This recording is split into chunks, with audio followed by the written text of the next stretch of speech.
السلام علیکم. جنگی صورتحال اور بار بار دبئی پہ جو حملے ہوئے,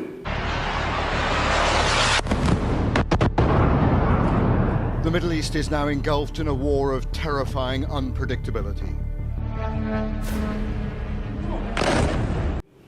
جس طریقے سے یہ جنگی صورتحال سامنے آئی ہے اور جو اس کا امپیکٹ خصوصاً ریل اسٹیٹ پہ جو پڑ رہا ہے, وہ بھی دبئی کے ایک انتہائی خوفناک فگر سامنے آیا ہے, جس کی وجہ سے آج کی مارکیٹ میں ریل اسٹیٹ آف دبئی تقریباً 1/3% جو ہے اس دبئی ریل اسٹیٹ میں اس کا نیچے آ چکا ہے, اور مارکیٹ تباہی کی طرف اور مارکیٹ کریش کی طرف ہے.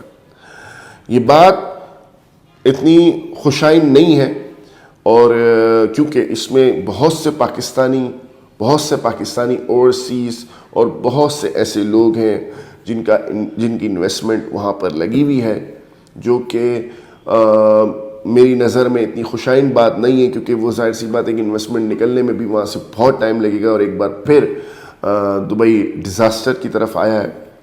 ٹورزم, ریل اسٹیٹ وہاں پہ تباہ حالی کا شکار ہے. لیکن پھر بھی انسان کو اللہ تعالیٰ نے حکمت عملی کی ایک صلاحیت دی ہوئی ہے.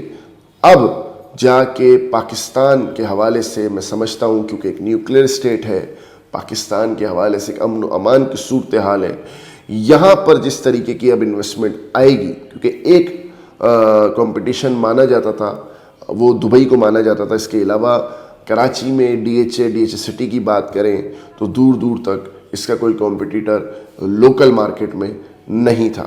لیکن دبئی کے حوالے سے کہتے تھے کہ بھئی ہم اس سے اچھا انویسٹمنٹ دبئی میں کریں, لیکن آج کی تاریخ میں جو صورتحال ہو چکی, اب لوگ وہاں پر بھی کم از کم نئی انویسٹمنٹ اس وقت نہیں کریں گے.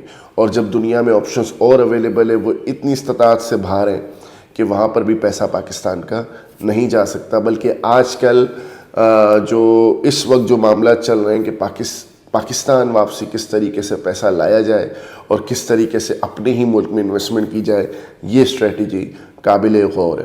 اب اس اسٹریٹجی میں جو بات سامنے آ رہی ہے, پورے کراچی کی, پورے پاکستان کی پراپرٹی اس وقت ہاٹ.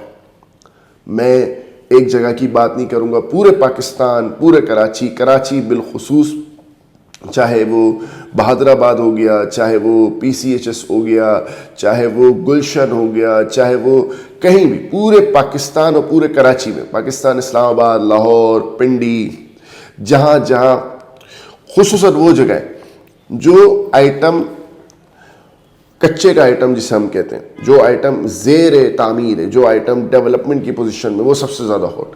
کراچی میں بالخصوص DH سٹی کراچی سب سے زیادہ ہاٹ, اور سب سے زیادہ اس وقت سیکیور, سب سے زیادہ انویسٹمنٹ کے قابل. کیونکہ ملیر ایکسپریس وے کی آپ کو پتہ ہے ان آفیشیل تقریباً اوپن ہو چکا ہے, آفیشیلی اناؤنسمنٹ ہونا باقی ہے, کچھ مراحل فنشنگ کے باقی ہیں, جس کے بعد ملیر ایکسپریس وے بھی اوپن کر دیا جائے گا, جس کی وجہ سے DH سٹی کراچی سب سے ہاٹ آئے. تو پیسہ کراچی کی طرف, پاکستان کی طرف بہت تیزی سے آئے گا. ہو سکتا ہے کہ انشاءاللہ تعالیٰ عید کے بعد ایک ایسی تیزی دیکھنے میں آئے جو کہ شاید تاریخ میں پہلے کبھی نہ ہو, کیونکہ اب دنیا میں پاکستانیوں کے لیے کوئی اور آپشن پاکستان کے علاوہ فی الحال کے لیے نہیں. اپنی دعاؤں میں عبداللہ خانی کو یاد رکھیے گا. انشاءاللہ پھر آپ کی خدمت میں حاضر ہوں گا نئی اپڈیٹس کے ساتھ. جزاک اللہ.